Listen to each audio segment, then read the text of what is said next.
আমি ফিরে এসেছি।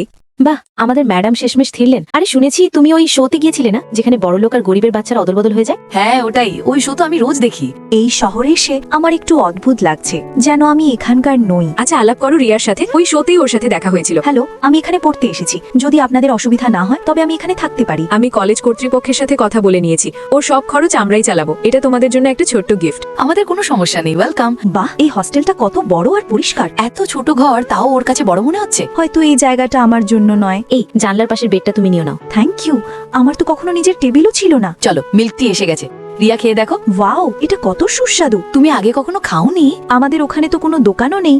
আমি সত্যি এখানে মানিয়ে নিতে পারছি না। রিয়া, এখন থেকে এই জায়গাটাই তোমার ঘর। আমি সবার জন্য বাড়ি থেকে খাবার এনেছি। আমি ঘর পরিষ্কার করে দিচ্ছি। না, এটা আমার কাজ। হয়তো আমি নিজেকে এখনো বাইরের লোকই ভাবছিলাম। চলো খাবার খাই।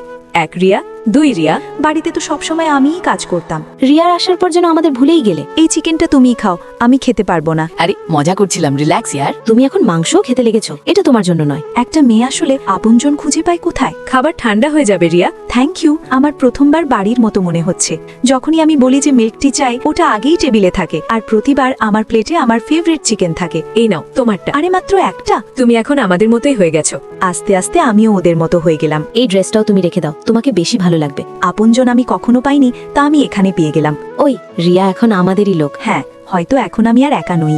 কি হলো? শুনেছি রিয়া এখন শহরে মজা করছে। জলদি যা আর ওকে ফিরিয়ে নিয়ে আয়। বিটিএস পছন্দ করলে ভিডিওটি লাইক করে চ্যানেলটি অবশ্যই সাবস্ক্রাইব করুন।